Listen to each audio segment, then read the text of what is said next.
Oh, and Jen has hopped on. Hey, Jen. So we are going to be discussing section 4 of SLAM today. And so I appreciate those who have hopped on to participate in this discussion of the fourth section, which is about what the things you can do during the listing itself, the marketing strategies, open house strategy, when you receive offers, the process for counter offering. Any initial thoughts that anyone had from the videos and the course itself so far? If not, I can, just start to review it a little bit for everyone. Because I will say this was a useful section, in my opinion, first and foremost, because of these documents and all that, all these attachments in this section. Some of them were legitimately valuable, more so than some of the previous attachments possibly. Now I do have them all open. So like if we start with the action plan email template, I mean, here you have all sorts of emails that are written up that when I was looking at them, it was like, okay, um, some of this could easily be imported into KV Core as a smart campaign, or if you're using a CRM system of some sort, that yeah, you just want to have these templates already prepared to send out as communications. I think KV Core would be a great cooperative software program to use these through. The next attachment was this action plans, which down along the bottom, these are some pretty decent checklists that even if you're not going to do all of them yourself, in your process, like to start with this and then maybe whittle it down to the things you actually like to do. It's great to have these already prepared for us to utilize. And I was also thinking, this could be used in conjunction with a system like Trello. If you made a whole bunch of checklists based on this stuff, I mean, here for new listing, you can see 38 different things to do or email. And just a way to keep it organized. I think that was a pretty good resource that they were providing. So that was the first two attachments. All right, sign up for ProQuest. I didn't do because I'm not one to do the call capture stuff. But the open house on steroids documents, that is a whole Google Drive in itself of like, a dozen additional documents that could be something to, take a look at and see if you would want to utilize or customize to your own style. So to have a checklist for what to do on the day of an open house, just to get the sign-in sheet. All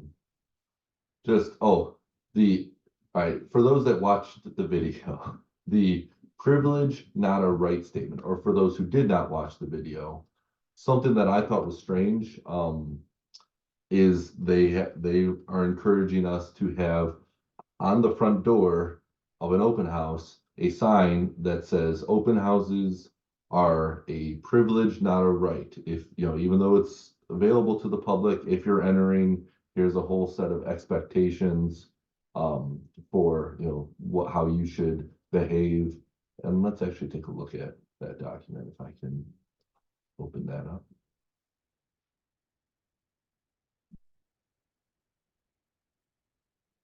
Did anybody else catch that when they were watching the video?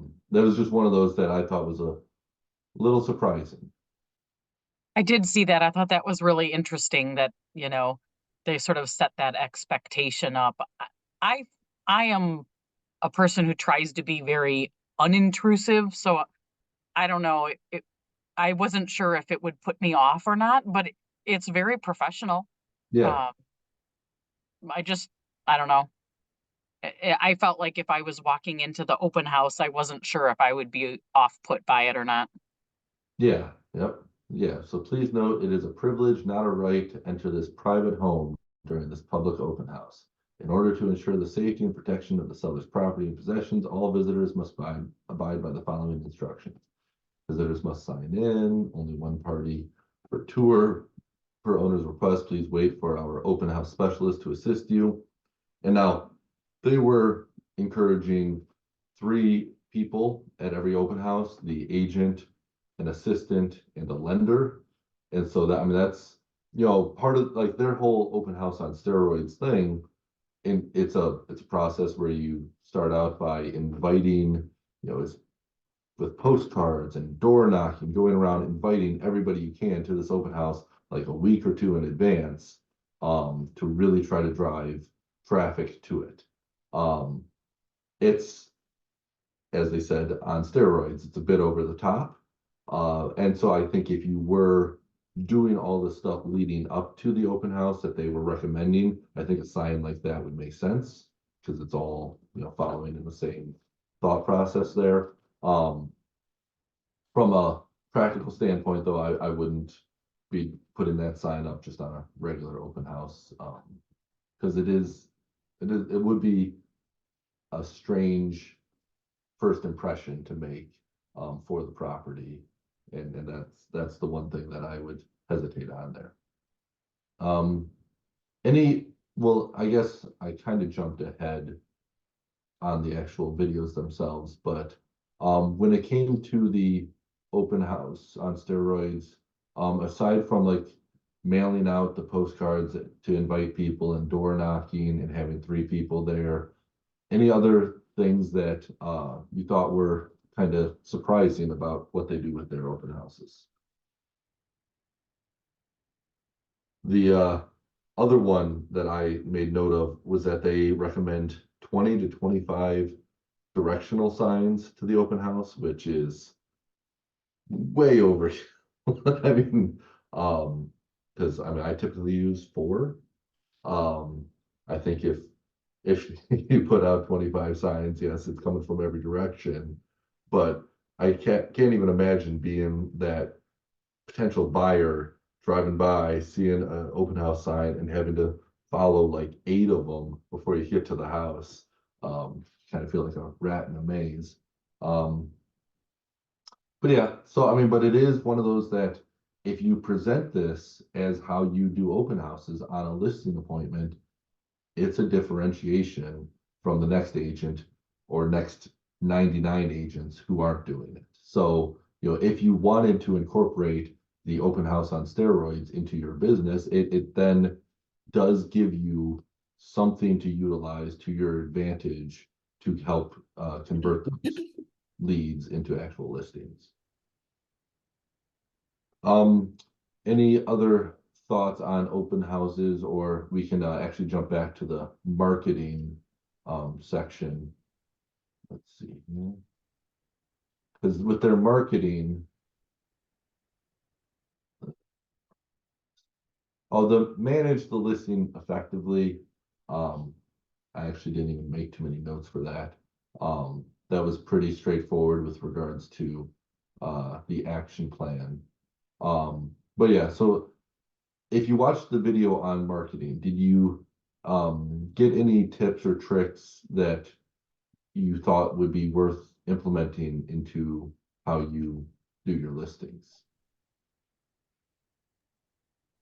I got one good one about the Google rankings, using that format for the photos.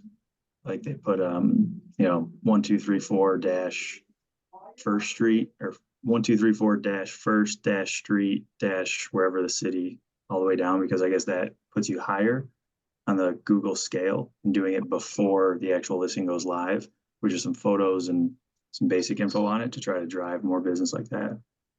Because I never knew that you could actually format a photo like that to, basically it's giving, putting it on Google means those other websites don't have it yet, is what they were saying. And that kind of puts you closer to the top. Yeah. Very good point. Did anyone else, see something that they thought was, fairly interesting?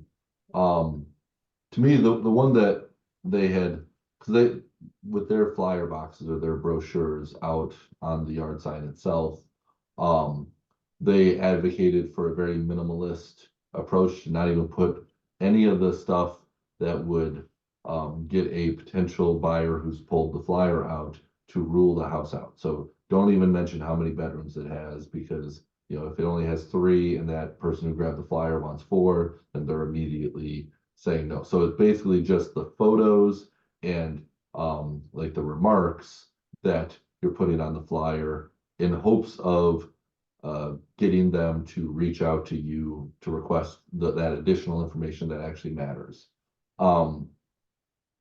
It is a way to help generate conversations with potential clients to convert into your own buyers.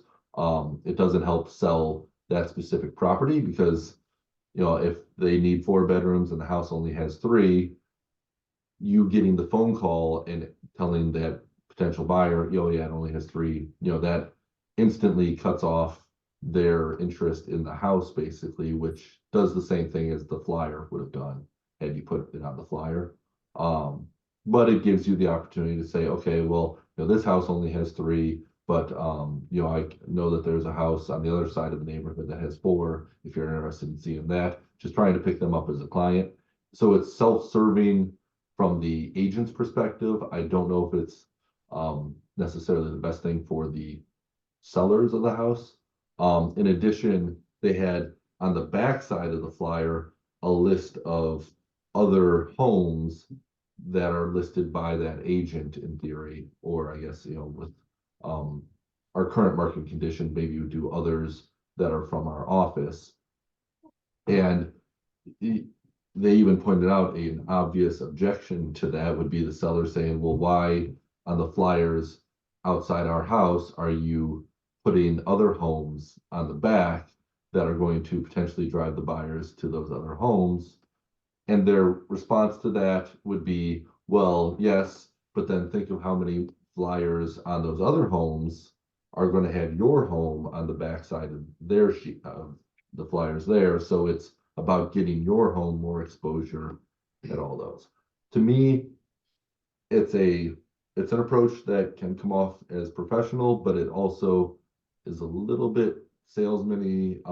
And I think most sellers would probably see through that it's not really in their interest to have a bunch of other listings on the back of the flyers out at their yard sign.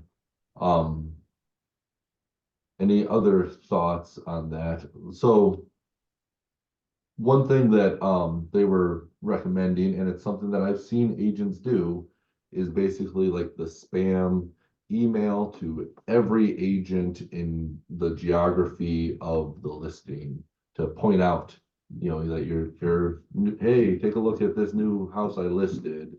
And so agents who happen to work in Brighton, they're getting, they're all getting an email about this house that was just listed in Brighton. I know I don't enjoy receiving that spam from other agents. So I'm not the type that would ever want to send it out.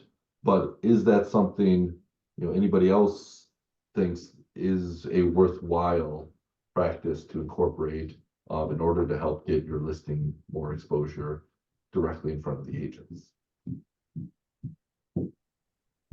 Personally, I Yeah, don't the mind. SOPA team does a really great job with that. They send out like a zip, actually, Colleen, your you're on flyer. again, but they do like a zip my listing or something, zip my flyer, and we always get those. I think those really look good. But I think I look at them because it's the SOPA team. I don't know that, I get them from a lot of other agencies, and I'm not so sure that I look at them because my thought is I'm looking at those listings that show up that meet my client's needs already. So I don't know that I pay a whole lot of attention to them, but I think the advantage is that you're telling your seller that you're doing it. I almost wonder if that's the best, method. Yeah, that is a big reason we do it. Because we look at it as a listing tool, and it's one more way that we're exposing. Our presentation is all about exposure, so we look for any way we can, but I will say we have had great response. I'm sure there are agents that don't like it, just like agents we've heard from don't like us to tell them via Lone Wolf about our listings either. But we started that a long time ago, and I feel like there's been a lot of people that have kind of followed along that way. So that somebody must find some value in it. But I will say those Zip Your Flyers, we get great response from it, and our thought process and what we tell our listing people, so that it's not totally self-serving. It really is their benefit. There are a lot of agents out there that are not paying attention, and they get, and I'm sure you feel this here and there too, where you all of a sudden get your clients that say, hey, did you see this one? I saw it, I want to go look at it. And you're like, oh, you're kind of behind the 8 ball because you're busy maybe, or whatever. You're not. So it's a way to really just put it in their face and point it out, more so than it being in this list of 50 homes coming from, well, not in today's world, but even 5 coming from Real Comp that you might not pay attention to. So Yeah, kind of two-faceted there. Of course, we always want to do it for our sellers and the exposure, but it is a listing tool. Absolutely. I mean, it is one that, from the recommendations of that section, it is legitimately in the seller's best interest for the agents to be doing that.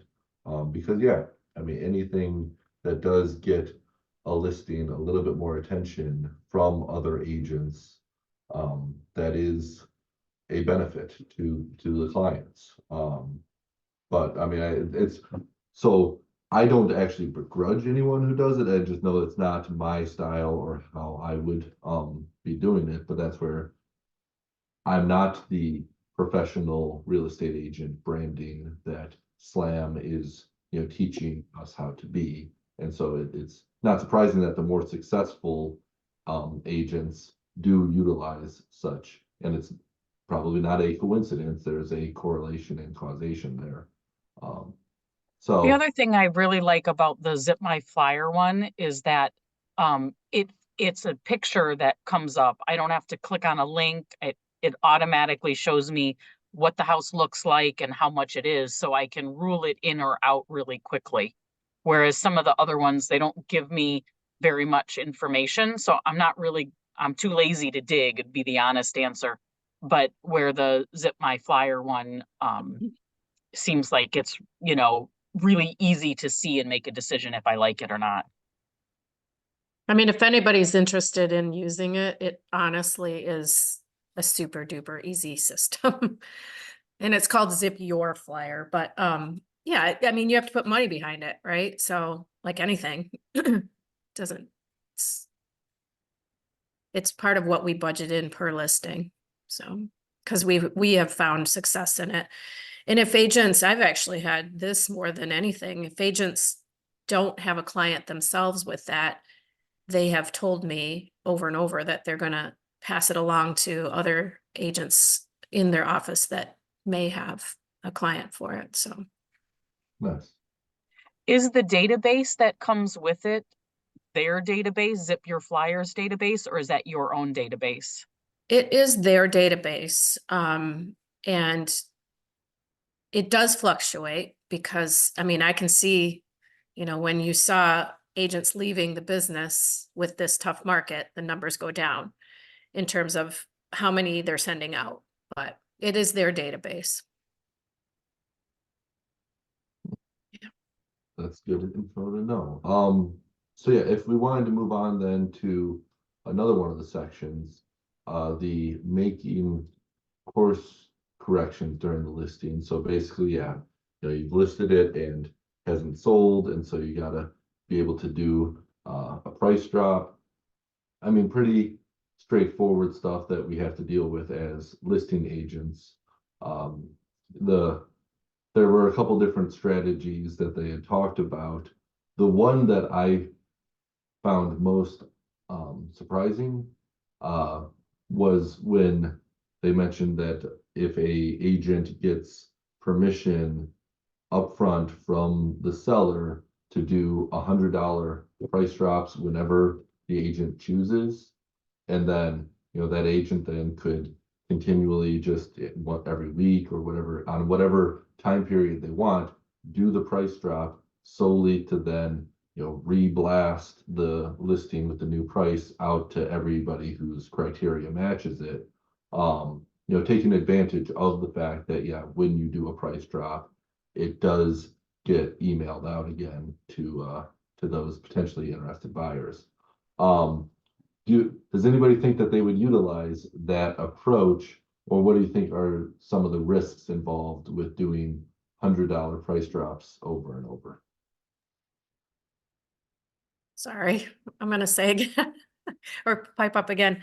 I think I didn't like that approach at all that they talked about. Like, I'm sure you didn't either, Jordan. You've been in the business long enough. It's $100 doesn't do anything anyway, whatsoever. We all know that. And to just have a schedule like that and not put thought into it. I mean, that price drops are a big thing to our sellers, and we don't take them lightly. They don't take them lightly. There's analysis around it, a big time analysis and a big discussion. So, and there should be. I think you devalue yourself by just taking that approach. And I'm the type, I think it would really irritate buyers and send a message to them that these sellers are not serious with their price drops, but instead trying to abuse the system. I mean, it's 100% transparent. If you do multiple, $100 price drops every couple days, that everybody knows why you're doing it. You're not actually dropping the price. You're just trying to get it, refreshed and resent out through email. And that's irritating. Like, as the buyers in the market watch the listings and they see something like that occur, it's going to be an annoyance that then turns them off from the house a whole lot more than a legitimate price drop of $5,000 or $10,000 that truly puts it into a different price bracket to account for market conditions. $100 price drop, might as well just do $1. It would be the same thing. Any other thoughts on though? The one piece of advice that they said that I did agree with is, instead of referring to it though as, hey, we need to drop the price, using the word adjust, we need to adjust the price, does ease the conversation a little bit, so that it doesn't sound so bad when they're having to just mentally prepare themselves for, okay, we need to get the price more in line with what the market is telling us. We need to adjust it, not just drop it. I know we do the same thing then on the marketing side to call it a price improvement, because you don't want the negativity involved. You want it to be more keep as much positivity as possible. And so I thought that was something useful from that video. Anyone else have something from that section they thought was or that video they thought was worth bringing up? I thought a good one there was just asking better questions and showing time as far as feedback goes. Because most of the time, I guess I've only been in the business for 18 months or so. But usually I just use the standard template and don't really get good feedback. And then seller asks about it and don't really have good information to give to them. Right. So just creating a better one that is more specific to each listing would kind of drive it better for the seller and show you're actually doing something. Yeah. Somebody else. Because one other thing then that brings up the whole concept of feedback in general, which I've seen some conversations recently on Facebook that some agents have adopted the philosophy that buyer's agents should not provide feedback, because providing feedback for the sellers is working in, against the best interest of the buyers who are their clients. And it's an interesting philosophical debate. But I think that it's one though that I'm opposed to going that route, because I think it hurts our entire profession and industry, because our job as listing agents is to help provide value and a reason that, they need to hire a realtor rather than going for sale by owner. And the more that we can show just as a profession, we have certain norms and standards that do provide that value. And feedback is one of those. Obviously, if your client is interested in making an offer, you may be a little bit coy in the feedback that you're providing, because you don't want to say something that will undermine your leverage during negotiations.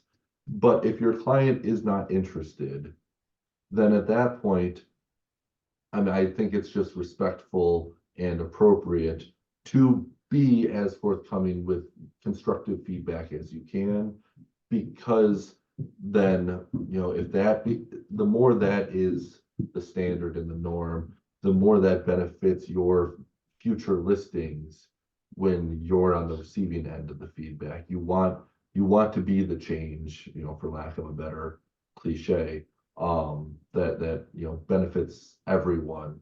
And so I just, I do know I've seen a drop off in the success rate of getting feedback on listings.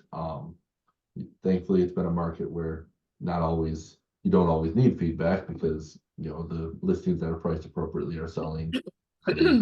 But yeah, and I think that getting better questions in the feedback form, like you were saying, Nick, that may hopefully prompt some agents to be a little bit more thoughtful in their responses, rather than just a quick little not interested, and hit send.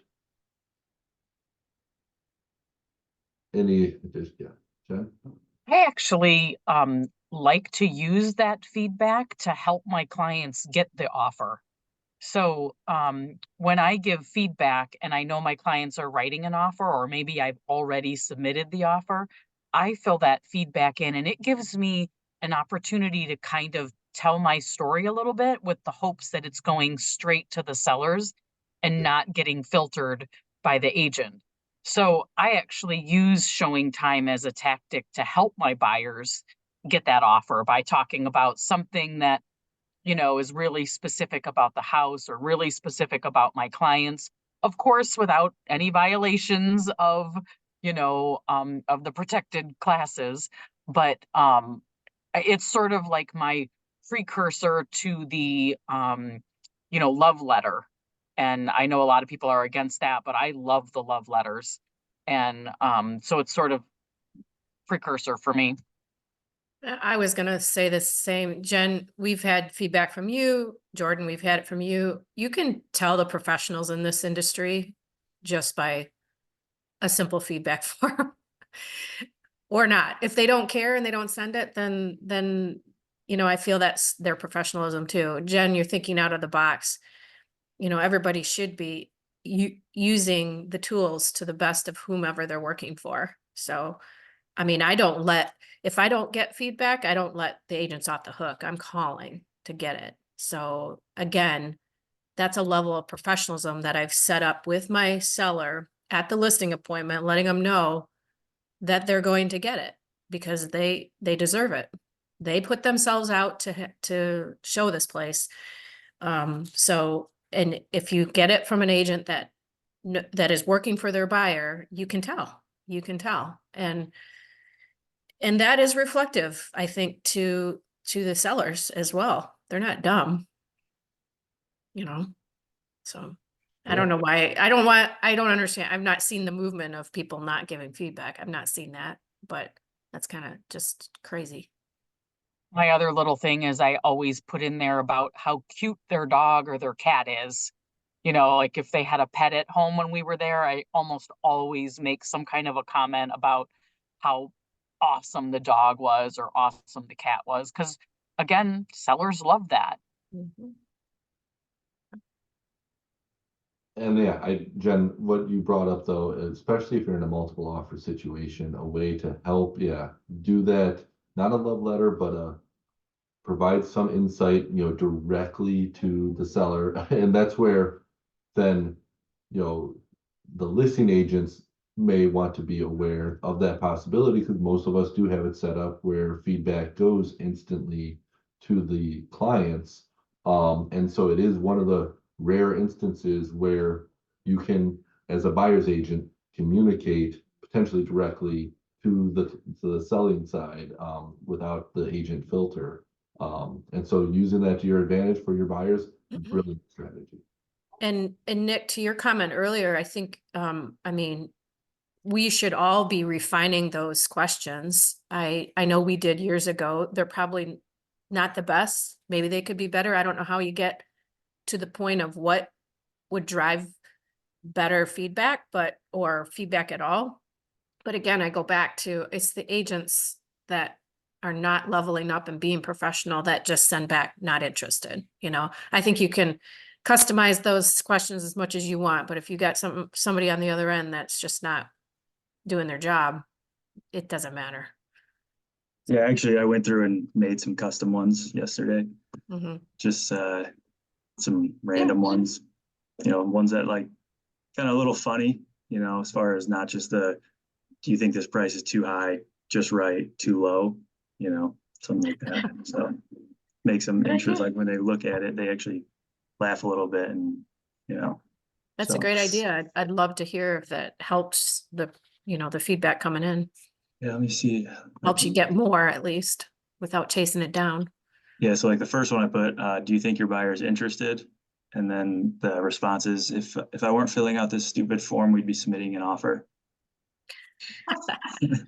So then it just kind of Perfect. keeps going down. Yeah. I mean, it's gonna stand out to them, right? They have to almost stop and maybe then they'll do it. Then they'll Mhm. fill it out. Exactly. And if I think there's good opportunity for mirroring or reciprocity there. If they see that you put in the effort to create a custom form, then they may take a little bit more effort in creating a custom response rather than their canned response for your canned form that, so yeah, I think that is a good way to kind of, shake up the system a little bit to get more useful feedback. The more effort we put in, may actually extract more effort from the buyer's agents there. I think that's a really cool idea. Again, for me, when you're trying to get your offer accepted, it's about the relationship that I make with that other agent. So Nick, if I saw you put that in there, I would make sure that my responses mirrored your questions to try to, again, make that connection with you. So you like me, and when my offer comes through, you're more inclined to want to work with me. Um, that's huge for me. So I would love to see that. And I think I'm gonna, take your example on that and change mine as well. So thanks for your input. I won't use your same words, but Yeah. I Yeah, might not be as funny as you. I could share mine if anybody wants to see it. I made like 6 or 7 questions. Yeah. Do I have to give you access to share? I'm not great at hosting. Let's see. I'll, Yeah. It says disabled. I'm gonna make you a host. Maybe that helps. That's enough to let you share now. So right here. Can you guys see them? Yeah. It's sort of meh.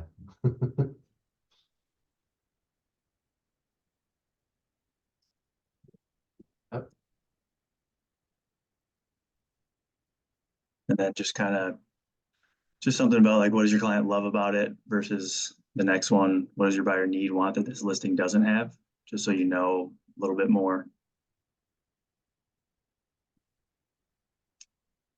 So yeah, just kind of threw them together. I was feeling inspired yesterday. I would have a lot more enjoyment filling out that feedback form than the standard one. And so that right there, you've succeeded in, yes, improving not just for your clients, but the experience for everyone. And that's really cool.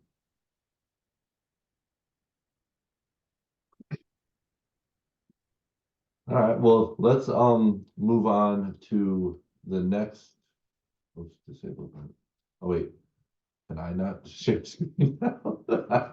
So can you make me host again? Sorry.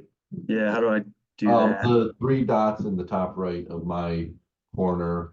Then I think 3 dots. in the top right. Where it says more? Hold on. It's hard now because I don't actually have the same stuff that I had before I made you the host.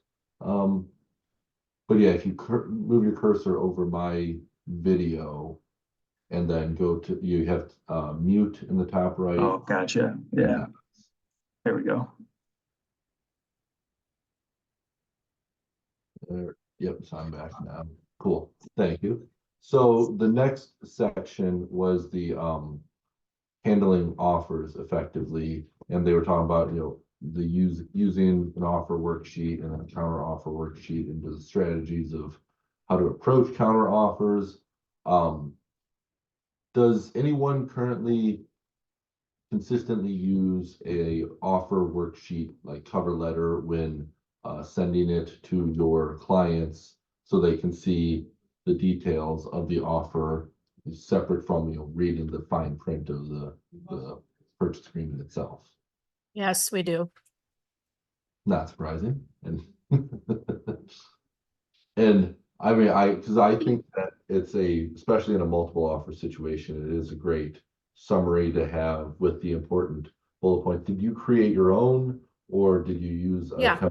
Okay. No, I created it years ago. I'm happy to share it. It's nothing, it was really more for not necessarily our seller. It was more for Tim, and the agents to kind of understand what they're sending over and highlight, you know, all the big things. So it was created back as far back as short sale days.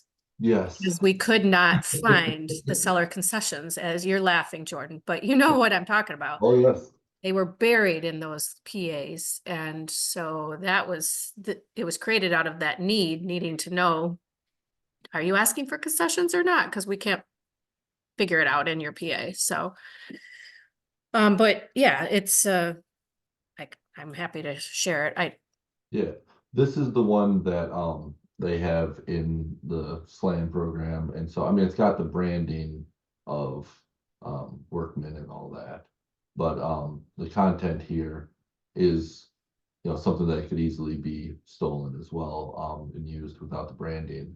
I mean some of the stuff may be more than you know, you would actually need, like the flood hazard certification, things like that, you know, that's typically uncommon.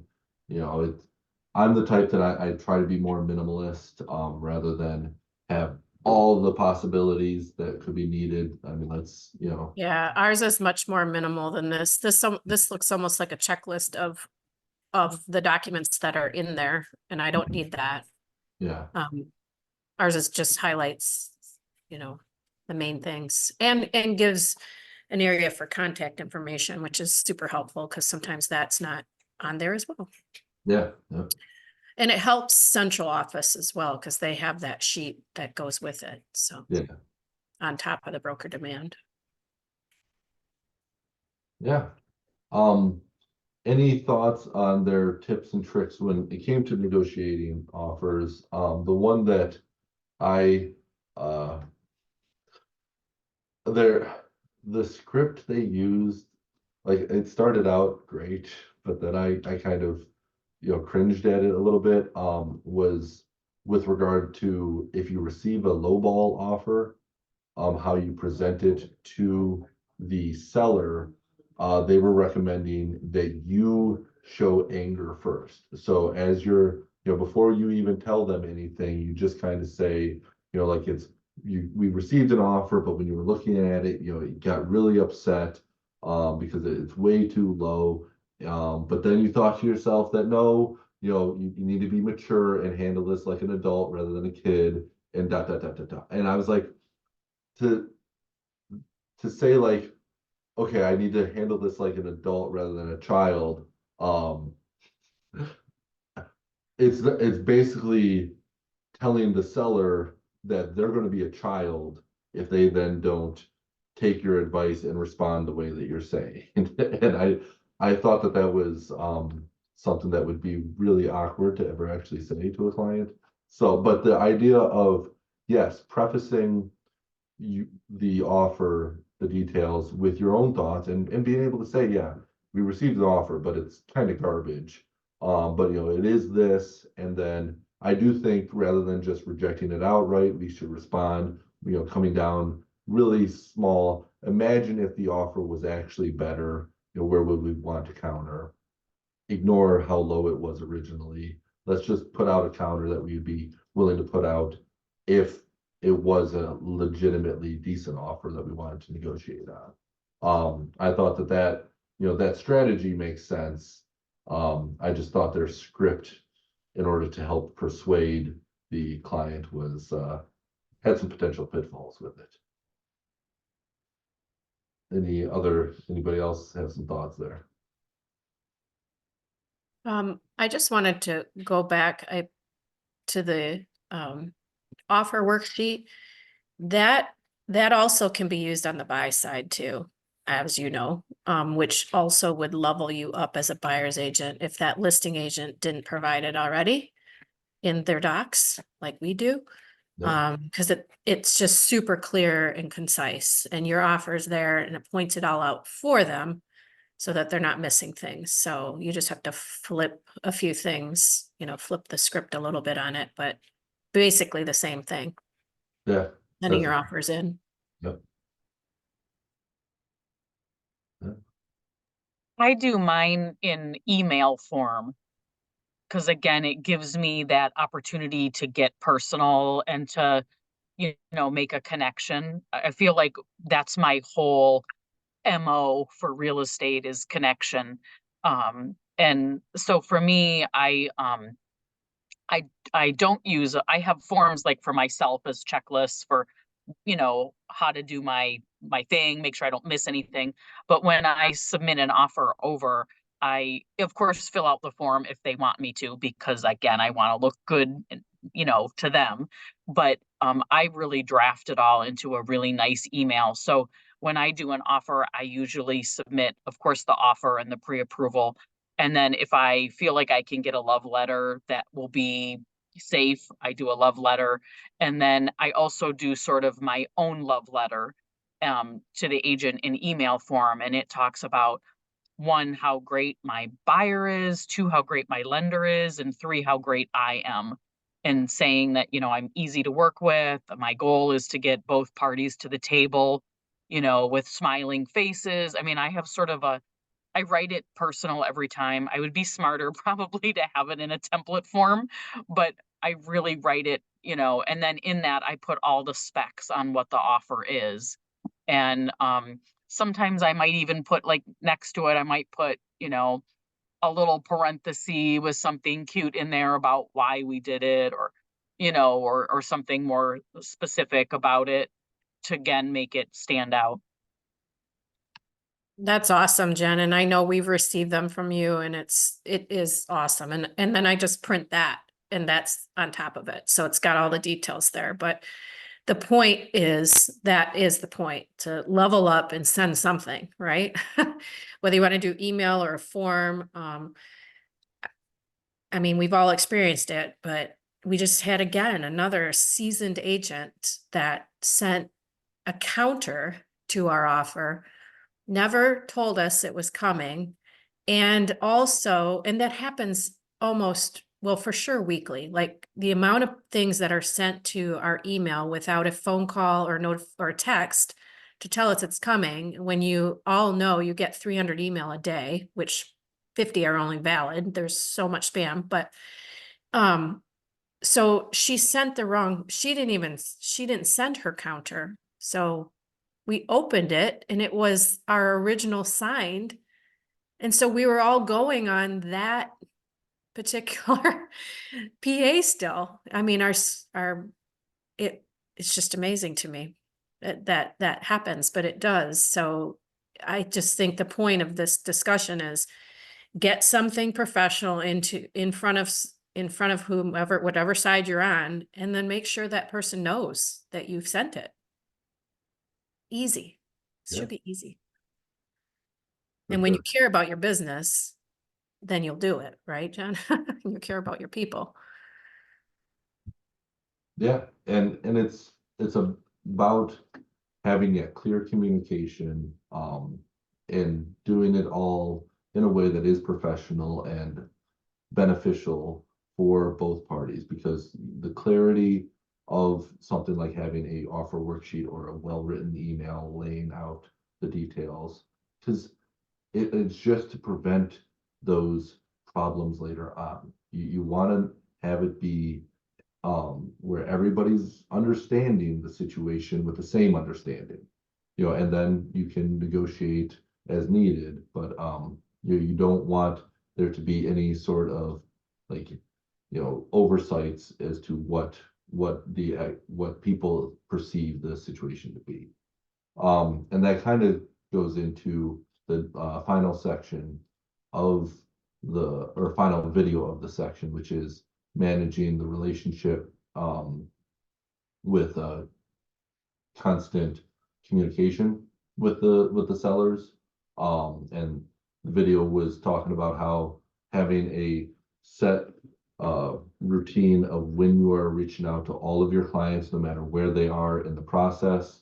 And so they recommended setting the expectation that every Tuesday between 3 and 6 p.m. you're going to touch base with all your sellers. Doesn't matter if it's a brand new listing or one that's going to be next week or currently pending. And then again on Friday morning, doing the same thing. So you establish that routine where they're expecting you to contact them, give them an update, so they're not kind of just in the dark waiting, without knowing when you're going to reach out to them. I know it's one of my biggest weaknesses. I'm not the type to reach out to my clients unless something has occurred that's an update to the status quo. And so I am reticent to call them just to say, yeah, everything's still the same, but I just wanted to touch base and let you know that, because you shouldn't be totally left in the dark wondering if everything's still the same. I am confirming, yes, no new developments have occurred. That is a benefit to the clients that I need to be doing more of. And so I think that this video just reaffirming the importance of that and the value that practice can bring. I thought it was worth watching.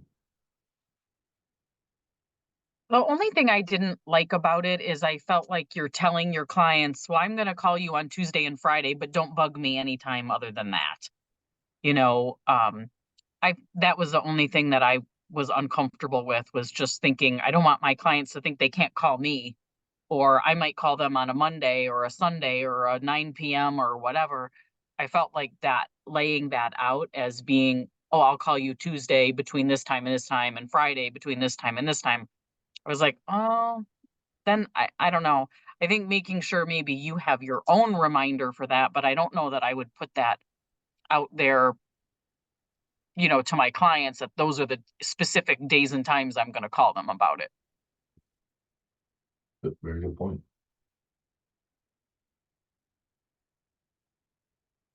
Anyone else have any thoughts about that video, that topic, or any last thoughts about the section as a whole before we wrap things up? Because the next section is about finding motivated sellers. So back to like the prospecting and similar to the stuff in section 1, I believe, although I've not watched it yet. Maybe it is going to be a little different than what I'm anticipating. So anything else from this section about how to handle the listing itself while it's on the market, and our job as realtors to provide value and service?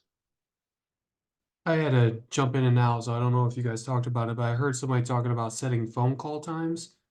Something that I like to do is to alleviate the stress of my client, to make sure that they know the next time they're going to hear from me, maybe not setting exactly specific times, but like, hey, you know, I don't have anything to update you on. I just wanted to call and talk to you. I'll call you tomorrow afternoon, whether there's anything to talk about or not. That way, that time period, they're not worried about things. They know they're going to hear from you the next day. So that's something I like to do.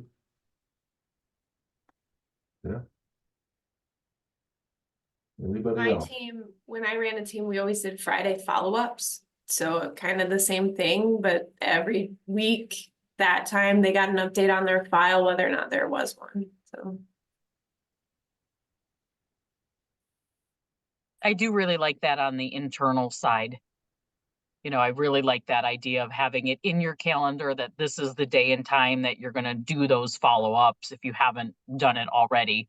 But even to buyers, you know, just to follow up with your buyers, hey, have you seen anything this week? I think that might be good. I might put that into my plan as well. Yeah. And it was always nice right before the weekend. So they got that special touch right before the weekend and they could go into the weekend, you know, feeling good about everything that was going on. And so, yeah, I mean, that's where they do have this, one of the documents, was the communication schedule. That they could use internally, you know, for that, yeah, to help be that reminder for them. So I mean, that's another potentially useful document from this section, that, you know, just to be aware of if you did want to have, that be part of your business practice. So, with that, I think we can wrap up this section. Yeah, again, another hour-long worthwhile discussion, I felt. I appreciate everybody who hopped on to participate. Good job, Jordan. You did a nice job. That's good. Thank- I need those accolades, thank you. And so, yeah, so then in 2 weeks, we'll do it again for section 5. And then 2 weeks after that, we're gonna be doing it, on Thursday, the 28th, rather than a Friday, to do the final section, section 6. So I hope to see as many of you as possible in 2 weeks. All Thank right, have a good weekend, everyone. Bye, guys. Bye.